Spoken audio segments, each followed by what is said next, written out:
Dear friends, मैं doctor पवन बासनीवाल आपका स्वागत करता हूं और वेलकम करता हूं। ओके, अब मैं यहाँ पे आपसे तीन बातें कहना चाहूंगा। पहली बात, यदि आपने चैनल को सब्सक्राइब नहीं किया तो चैनल को सब्सक्राइब कीजिएगा ताकि नेक्स्ट जो भी अलर्ट मैं आपको वीडियो लेक्चर अपलोड करूं तो आपको इमीडिएटली अलर्ट मिल जाए और आप उसको देख पाए। सेकंड थिंग ये है कि आप जो भी वीडियो लेक्चर देखेंगे वो पूरा देखेंगे ताकि जो मैं पढ़ाना चाह रहा हूँ, जो मैं आपको समझाना चाह रहा हूँ वो आपको समझ में आए और उसी के अकॉर्डिंग आप यूनिवर्सिटी एग्जाम या कॉम्पिटिटिव एग्जाम में उसी नॉलेज को लेते हुए आप परफेक्टली वो आंसर कर पाए और वो अपना दोनों का मोटो जो है पढ़ने का वो अच्छे से कंप्लीट हो पाए, मीट आउट हो पाए। ओके, और थर्ड है जो आज अपन डिस्कस करने वाले हैं वो कौन सा है, एसएआर ऑफ पैरासिम्पेथोमाइमेटिक्स। पैरा दूसरा नाम है इसका cholinergic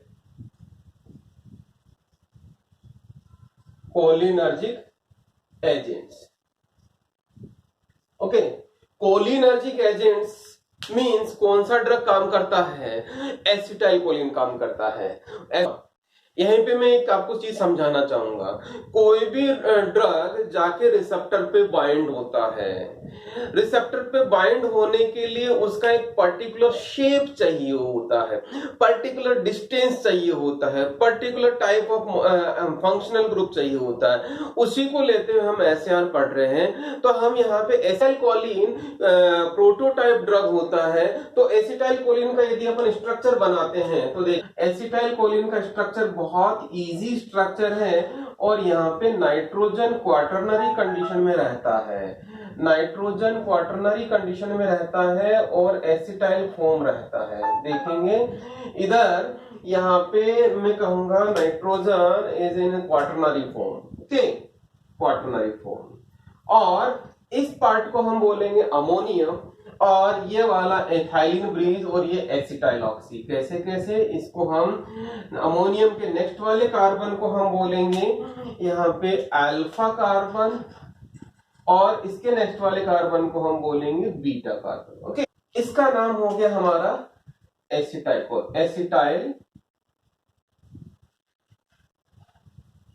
Colin. Okay, now acetyl choline, ध्यान देंगे ये वाला एसिटाइल है, इधर वाला कोलिन पार्ट है, इसलिए इसका नाम एसिटाइल कोलिन है। नाउ यहाँ पे देखेंगे जब इस तरह का स्ट्रक्चर आता है तो ज्योमेट्रिकल आइसोमेरिज्म होता है। ज्योमेट्रिकल आइसोमेरिज्म में ये चार तरह की फॉर्म में मिलता है, कौन, एसिटाइल कोलिन। ओके, तो इस तरह से इसका पहला पॉइंट आता है एसिटाइल कोलिन फोर फॉर्म्स में रहता है, सिनप्लेनर, एंटीप्लेनर,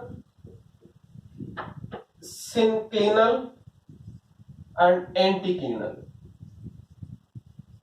ओके, इसमें सिनक्लिनल मोस्ट एक्टिव फॉर्म होता है, मोस्ट एक्टिव फॉर्म होता है और उसमें उसका कौन सा, ट्रांस एनेंशियोमर बोलते हैं। क्लियर? नाउ ये तो हमारा पहला पॉइंट हो गया, means most active part of acetyl choline is the synclinal form. Clear? Now ये वाला ड्रग मेथाकोलिन है। ओके, मेथाकोलिन में अगेन अमोनियम है और यहाँ पे ध्यान देना, यहाँ पे इस बीटा कार्बन पे क्या है, मिथाइल ग्रुप है। ओके, तो यहाँ पे इसका ये वाला कार्बन होगा, वो ये वाला कार्बन क्या होगा, चिरिल सेंटर होगा, चिरिल कार्बन बोलते हैं अपन। ओके, और इसका नाम हमने लिखा है मेथाकोलिन। ओके, ध्यान देना यहाँ पे प्लस फॉर्म में है अमोनियम, तो इसके साथ में क्लोराइड फॉर्म होगा, इसके साथ में क्लोराइड नेगेटिव फॉर्म में रहेगा, मींस सॉल्ट फॉर्म में है। इसका एस एनिंशियोमर, क्यों, चिरिल सेंटर है तो RRS होगा, एस एनिंशियोमर मोर पोटेंट होगा, फाइन। इस और साइमल्टेनियसली इसका R एनिंशियोमर क्या होगा, लेस पोटेंट होगा। क्लियर? तो ये हमारा स्ट्रक्चर इसका इस तरह से है। क्लियर है। तो यहाँ पे हमने 2 पॉइंट पढ़े, पहला उसका सिनक्लिन मोस्ट एक्टिव होगा, किसका, एसिटाइलकोलिन की बात कर रहे हैं। दूसरा यहाँ पे कहेंगे मेथाकोलिन में जिसका आर एनेंशियोमर, ये हमारा इसका स्टीरियोकेमिस्ट्री या आइसोमेरिज्म से रिलेटेड 2 पॉइंट हो गए। क्लियर है। अब अपन नो फ्रेंड्स, अब जैसा कि मैंने आपको बताया था क्या, एसिटाइलकोलिन में 3 पार्ट होते हैं। किस तरह से, पहला पार्ट था हमारा क्वाटरनरी अमोनियम पार्ट, जिसमें नाइट्रोजन पे प्लस पॉजिटिव चार्ज है 4 वैलेंसी के साथ जुड़ा हुआ है। सिमिलरली 2 कार्बन की चेन जुड़ी हुई है, 2 कार्बन के बाद में एक ऑक्सीजन, दूसरा कार्बन के साथ डबल बॉन्ड CH3 देखेंगे, इसको मैं यदि समझाऊंगा तो यहाँ पे कैसे समझेंगे, CH3C डबल बॉन्ड O, इस तरह से तो है। तो यहाँ पे इसको बोलेंगे अपन एसिटाइल मोइटी, किसको, CH3CO। और जैसे ही एक ऑक्सीजन बन गया, मैंने इसको क्या बोला था अभी, नाम ध्यान हो तो आपको, एसिटाइल। क्लियर। और एक ऑक्सीजन को हम क्या बोलते हैं, ऑक्सी, तो इसी के साथ जुड़ जाएगा, इसको बोलते हैं एसिटाइल ऑक्सी। यही हमने लिखा है एसिटाइल ऑक्सी। फ्रेंड्स यहाँ पे हमारा थर्ड पॉइंट जो बनने वाला है, वो थर्ड पॉइंट क्या है, थर्ड पॉइंट हमारा ये है, कौन सा, SAR की बात कर रहे हैं अपन, कि क्वाटरनरी अमोनियम का पार्ट या क्वाटरनरी अमोनियम ग्रुप का क्या कंडीशन रहेगा। तो हमारा that is quaternary ammonium group. Clear.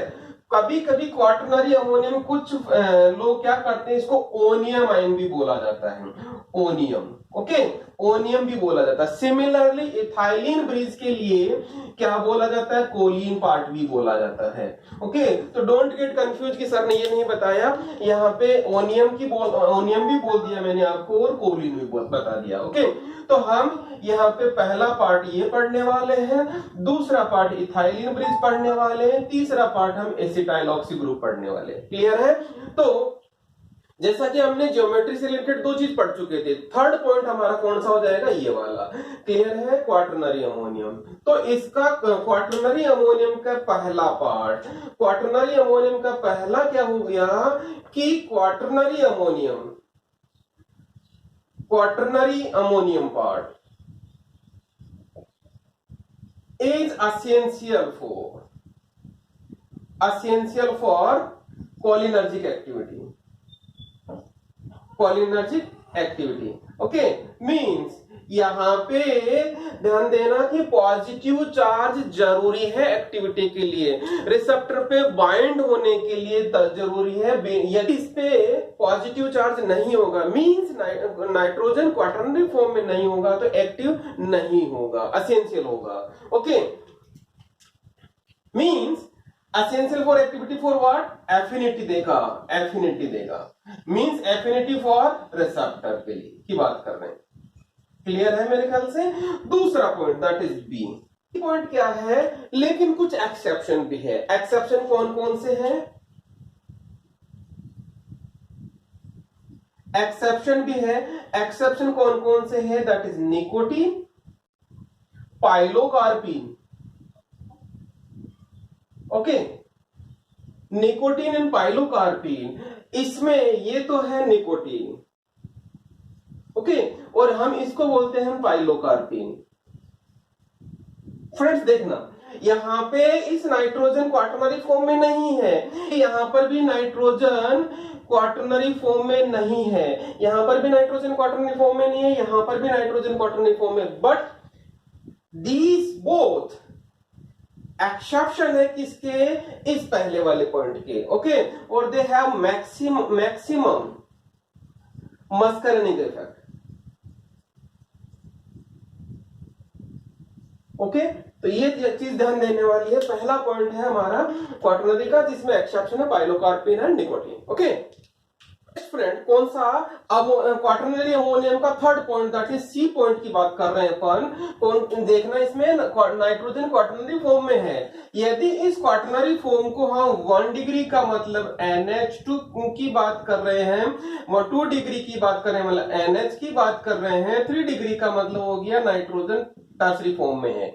यदि इस तरह की फॉर्म में भी हम नाइट्रोजन को लगाएंगे तो क्या होगा, कोलिनर्जिक एक्टिविटी या पैरासिम्पेथोमाइमेटिक एक्टिविटी क्या होगी, काफी डिक्रीज होगी, वो एक्टिविटी वो उस लेवल की नहीं रहेगी उस जैसे एसिटाइलकोलिन में थी। सिमिलरली आइसोस्टेरिक रिप्लेसमेंट क्या होता है फ्रेंड्स? आइसोस्टेरिक रिप्लेसमेंट को समझना, आइसो का मतलब उसी जैसा, स्टेरिक का मतलब 3D में जो उसकी शेप बनी हुई है उसी की जैसे करैक्टर वाला।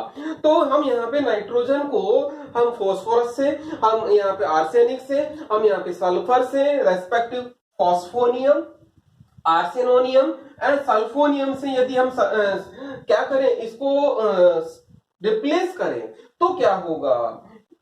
हमारा ड्रग डिजाइन का कंसेप्ट ये बोलता है कि यदि हम आइसोस्टेरिक रिप्लेसमेंट करते हैं तो जनरली एक्टिविटी मेंटेन रहती है, इंक्रीज होती है। लेकिन यहाँ पे एसेंशियल है नाइट्रोजन, उससे क्या पता लग रहा है? That is the complete loss of activity. Friends ध्यान रखिएगा, वेरी इंपॉर्टेंट, आइसोस्टेरिक रिप्लेसमेंट यदि हम करेंगे तो complete loss of activity by mean of phosphonium, arsenonium and sulphonium. Okay, now friends next that is E point. E point में देखेंगे, यहां पे आप देखेंगे नाइट्रोजन पे मिथाइल ग्रुप जुड़ा हुआ है, मिथाइल ग्रुप जुड़ा हुआ है, मिथाइल ग्रुप जुड़ा हुआ है। यदि हम इस मिथाइल ग्रुप में चेंज करना चाहेंगे, जैसे हम किसी एक पर्टिकुलर मिथाइल ग्रुप की बात कर रहे हैं जिसको एक को हम बड़ा करना चाहें, लार्जर सब्स्टिट्यूएंट करना चाहें, कार्बन चेन बढ़ाना चाहें, तो क्या होगा? ध्यान देना, ये मैंने अभी बताया था एक पर्टिकुलर जाके फिट होता है, नाइट्रोजन पे पॉजिटिव चार्ज होना चाहिए। तो क्या होगा? जैसे ही हम CH3 पे की जगह दूसरा बड़ा ग्रुप लगाएंगे तो दो इफेक्ट आएंगे। जो यहाँ पे नाइट्रोजन पे चार्ज था उस चार्ज का डिफ्यूजन हो जाएगा, वो चार्ज यहाँ पे कंप्लीटली नहीं रहेगा, वो शिफ्ट होता चला जाएगा। सेम दूसरा, जैसे इसकी मिथाइल से दूसरा कार्बन बढ़ेगा तो उसकी साइज बड़ी हो जाएगी, तो स्टेरिक इंटरफेरेंस भी आएगा, जहां पे रिसेप्टर पे जाके फिट होने वाला है उसकी जगह वो फिट नहीं हो पाएगा। दो प्रॉब्लम हो गई, एक तो चार्ज नहीं रहा उतना, दूसरा क्या हुआ, वो उसकी साइज नहीं रही, साइज बड़ी हो गई, तो बताओ फिट होगा कि नहीं होगा? विच मीन्स डिक्रीज एक्टिविटी, उस लेवल पे फिट नहीं हो पाएगा। फाइन। दूसरा नेक्स्ट क्या है, यदि हम यहाँ पे 3 मिथाइल ग्रुप है, 3 मिथाइल में से अब क्या करें, या दो से ज्यादा मिथाइल ग्रुप को हम क्या करें, और बड़ा करना चाहें, लार्जर सब्स्टिट्यूशन करना चाहें, तो क्या होगा? Complete loss of activity. यदि हम 2 से ज्यादा कार्बन को हमने क्या कर दिया, मिथाइल ग्रुप की जगह बड़े कार्बन ग्रुप लगा दिए, इथाइल लगा दिया, प्रोपाइल लगा दिया, तो भी कंप्लीट लॉस ऑफ एक्टिविटी हो जाएगा। सिमिलरली नेक्स्ट दैट इज, यदि हम यहाँ पे नाइट्रोजन की जगह क्या किया, अनचार्ज्ड कार्बन लगा दिया, मतलब आइसोस्टेरिक रिप्लेसमेंट का टाइप हो गया। लेकिन आइसोस्टेरिक में वहां पे फॉस्फोनियम, आर्सेनोनियम में क्या था, वहां पे ये था कि उस पे चार्ज था। हम यहाँ पे अब क्या कर रहे हैं, यहाँ पे जैसे ये वाला स्ट्रक्चर है, यहाँ पे ऐसा का ऐसा स्ट्रक्चर बनाया मैंने, एसिटाइलकोलिन जैसा ही, सिंपल सी मैंने एक ही चेंज किया है, नाइट्रोजन की जगह, इस नाइट्रोजन की जगह यहाँ पे मैंने कार्बन लगा दिया। सिंस कार्बन है 4 वैलेंसी, तो उस पर चार्ज रहेगा ही नहीं, रहेगा नहीं तो क्या होगा, अनचार्ज कार्बन रह जाएगा। ये अनचार्ज कार्बन यदि हम ये ट्राई करना चाहें तो क्या होगा, that compound will be inactive. इसका नाम क्या लिखेंगे, यदि अपन इसकी बात करें तो 3,3-डाइमिथाइल ब्यूटाइल एसीटेट होगा। क्लियर? तो यहाँ पे अनचार्ज का क्या हो गया, सिंपल सी कहानी है, अनचार्ज यदि फॉर्म होगा तो इनएक्टिव ड्रग होगा। Okay, this is all about what, quaternary ammonium group. Next, now friends next that is acetyloxy. जैसा कि मैंने बताया था, इसको, इस ग्रुप को हम एसिटाइलऑक्सी बोलते हैं। ओके, इस ग्रुप को एसिटाइलऑक्सी बोला था, जैसे याद होगा आपको भी। तो यहाँ पे जिस तरह से अमोनियम का नाइट्रोजन जरूरी था पॉजिटिव चार्ज के साथ में, उसी तरीके से यहाँ पे हमारा एस्टर ग्रुप एसेंशियल है। ये वाला एस्टर ग्रुप हमारा एसेंशियल फॉर एक्टिविटी। सी, इसमें ऑक्सीजन है, ऑक्सीजन पे जनरली क्या होता है, आपने ध्यान दिया होगा, लॉन पेयर ऑफ इलेक्ट्रॉन्स रहते हैं।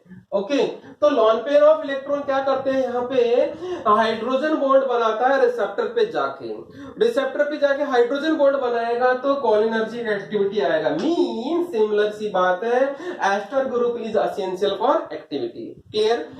नेक्स्ट पॉइंट दैट इज, अब हम एस्टर ग्रुप में देखना, ये मिथाइल ग्रुप की बात कर रहे हैं, इसको हम बोल रहे हैं मिथाइल ग्रुप। ओके, नाउ इस मिथाइल ग्रुप को हम यदि बड़ा कार्बन चेन लगा दे इस पे, इस मिथाइल ग्रुप की जगह 2 कार्बन इथाइल लगा दें या बड़ा कार्बन चेन लगा दें, तो क्या होगा, that will be inactive compound, that will be inactive compound for what, parasympathomimetic activity. Clear है? नेक्स्ट यदि हम ध्यान देंगे यहीं पे, यदि हम यहाँ पे तो देखना एसिटिक एसिड का एस्टर है, यदि यहाँ पे मैं एरोमेटिक एसिड का एस्टर बना दूं, मींस यहाँ पे मैं बेंजीन लगा दूं या हायर मॉलिक्यूलर वेट का कोई एसिड लगा दूं, बड़ा कार्बन वाला एसिड वाला लगा दूंगा, तो क्या होगा, keep in mind larger molecule, higher molecular weight की बात कर रहा हूं मैं, तो क्या होगा, हम कौन सा पढ़ रहे हैं, पैरासिम्पथोमाइमेटिक, कोलिनर्जिक या कोलिनर्जिक एगोनिस्ट की बात कर रहे थे। यदि हम बड़ा फंक्शनल ग्रुप लगा देंगे, what will happen, cholinergic antagonistic activity देगा, ये कोलिनर्जिक एंटागोनिस्टिक एक्टिविटी देगा, मतलब जो एक्शन देने वाला था उसके जस्ट अपोजिट एक्शन हो जाएगा उसका। सिमिलरली शॉर्ट में बात करें यहाँ पे, तो मैं एक बात कहूंगा, एस्टर ग्रुप तो एसेंशियल है यहाँ पे, और यहाँ पे मिथाइल ग्रुप ही यहाँ पे ऑप्टिमम एक्टिविटी देगा। यदि मैं इसमें थोड़ा सा कार्बन चेंज बड़ा करूंगा, एक मॉलिक्यूल इनएक्टिव हो जाएगा, बहुत बड़ा लगा दिया तो वो एंटागोनिस्टिक की तरह काम करेगा। Okay, to the next friends, that is acetyl oxy का 4th पॉइंट। सी, ये एसीटेट ग्रुप है, इस एसीटेट ग्रुप की जगह यदि एसीटेट ग्रुप हमने इसको बोला CH3COO, यदि CH3COO को हम NH2COO को में कन्वर्ट कर दें, NH2COO को NH ग्रुप हमने सब्स्टिट्यूट किया CH3 की जगह, तो हम इसको बोलते हैं कार्बामिक एसिड डेरिवेटिव, जिसका दूसरा नाम है कार्बामेट भी बोलते हैं। मींस एसीटेट को हम कार्बामिक एसिड क्या होता है, NH2COOH, हम इसको बोलते हैं कार्बामिक एसिड। ओके, और इसी का CH3 एनालॉग होता है CH3COOH, वो होता है एसिटिक एसिड जो ये वाला था। ठीक है, तो कार्बामिक एसिड में कार्बामेट लगाया, ध्यान देना। हम जैसे ही एसिटाइल कोलिन अपना काम करता है, वहां पे एसिटाइल कोलिन एस्ट्रेज एंजाइम आता है, acetyl choline esterase acetyl choline को हाइड्रोलाइज करता है एसीटेट एंड कोलिन में। ओके, तो उसका जैसे वो हाइड्रोलाइज होती है, डिग्रेड होगी तो उस ड्रग का एक्शन एंड हो गया, एक्शन नहीं देगी। क्लियर है?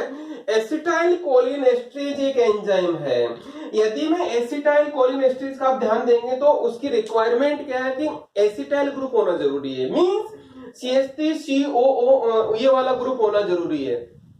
हमने क्या किया, इस CH3 की जगह क्या कर दिया, NH2 ग्रुप लगा दिया, तो क्या होगा, जो रिक्वायरमेंट किसकी थी, एसिटाइल कोलिन एस्ट्रेज की, वो रिक्वायरमेंट फुलफिल ही नहीं होगी। NH2 लगा दिया हमने, तो NH2 ग्रुप लगा दिया तो एसिटाइल कोलिन एस्ट्रेज एंजाइम काम करना बंद कर देगा। मींस रेजिस्टेंस पावर डेवलप हो जाएगी किसकी, यदि हम उसमें NH2 ग्रुप लगा दिया तो ध्यान देना, तो क्या होगा, यदि वो ड्रग एसिटाइल कोलिन एस्ट्रेज से डिग्रेड नहीं होगी, मींस मेटाबोलाइज नहीं होगी, तो क्या होगा, उस ड्रग का ड्यूरेशन ऑफ एक्शन बढ़ेगा, क्योंकि ड्रग मेटाबोलाइज नहीं हो तो ड्रग वहीं की वहीं रहेगी, तो ड्यूरेशन ऑफ एक्शन बढ़ेगा कि नहीं बढ़ेगा। सिमिलरली यहाँ पे अपन एग्जांपल लेते हैं, ध्यान देना, ऐसा ये स्ट्रक्चर किसका था, एसिटाइल कोलिन का। यहाँ पे CH3 की जगह में सिर्फ NH2 चेंज कर रहा हूं, NH2 मैंने चेंज किया, तो देखना ऐसा का ऐसा ही स्ट्रक्चर आ गया हमारा पूरा का पूरा, लेकिन सिर्फ NH2 चेंज है, तो एसिटाइल कोलिन की जगह हमारा कौन सा ड्रग बन गया, कार्बाकोल का रेस्पेक्टिव क्लोराइड फॉर्म। क्लियर है?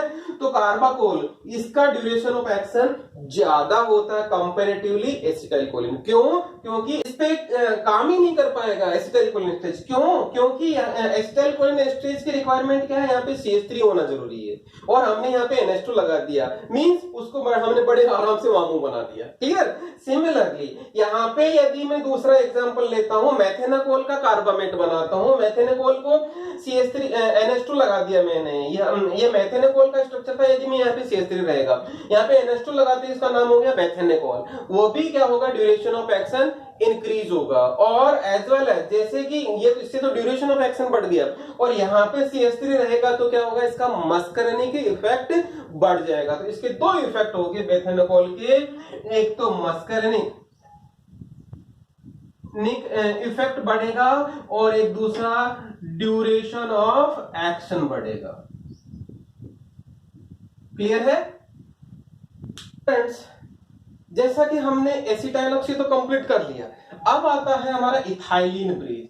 हम इस कार्बन को that is in between ester and ammonium ion, okay, तो हम इसको हमने इथाइलिन ब्रिज बोला था, जिसको कोलिन पार्ट भी बोलते हैं। Now come to the ethylene bridge. See ध्यान देना, इथाइलिन ब्रिज का मतलब हो गया, इस वाले कार्बन को हम अल्फा बोलते हैं, इस वाले कार्बन को हम बीटा बोलते हैं। क्लियर है? दो कार्बन चेन है, distance between of what, this nitrogen and oxygen की बात कर रहे हैं अपन। दो कार्बन की होना जरूरी है, दो कार्बन की होना ऑप्टिमम होता है, और वो वाला ड्रग ही बेस्ट फिट होता है रिसेप्टर के लिए, best fit to the receptor, okay.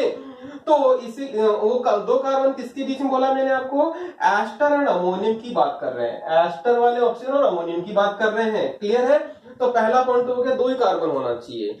इसी पे हमारे एक फार्माकोलॉजिस्ट था, दैट इज HR इंज, दैट इज ब्रिटिश फार्माकोलॉजिस्ट। उसने क्या बोला था, रूल ऑफ 5। रूल ऑफ 5 क्या है? रूल ऑफ 5 उसने ये बोला था, देखना, कार्बन, ये वाला कार्बन और अमोनियम का नाइट्रोजन, इन दोनों के बीच में 4 कार्बन एटम होना जरूरी है। 4 एटम इस कार्बन के और इस नाइट्रोजन के बीच में, तभी ही कोलिनर्जिक एक्टिविटी आएगा। तो देखिए 4 कार्बन है, 4 एटम है, 1 2 3 और 4 एटम है। तो ये एज पर रूल ऑफ 5 की बात बोला था HR इंज ने, that is British pharmacologist. C 4 atom should be present in between methyl carbon of ester, methyl carbon of ester और nitrogen of ammonium group, nitrogen of ammonium group, 4 हो गया। Clear है? तब ही एक्टिविटी होगी, दैट इज पैरासिम्पथोमाइमेटिक। फाइन। दूसरा next क्या है, नेक्स्ट क्या है, शॉर्टनिंग और lengthening of carbon chain, that is 2 carbon से। शॉर्ट का मतलब एक कार्बन का है, लेंथनिंग का मतलब 3 या 4 5 6 कार्बन लगाए तो भी एक्टिविटी क्या होगी, डाउन जाएगी। इसका मतलब बेस्ट फिट नहीं होगा। सिमिलरली ध्यान देंगे, यहां पे जैसा कि हमने बताया, beta carbon, alpha carbon ammonium से ये है और बीटा कार्बन उसका नेक्स्ट कार्बन है। यदि बीटा कार्बन पे हम यदि मिथाइल ग्रुप सब्स्टिट्यूट करते हैं तो क्या होगा, मिथाइल ग्रुप सब्स्टिट्यूट करने से उसका एसिटाइल कोलिनेस्ट्रेज से क्या होगा, मेटाबॉलिज्म नहीं हो पाएगा, तो रेजिस्टेंस पावर इंक्रीज हो जाएगी। पहले resistance to the acetyl cholinesterase increase.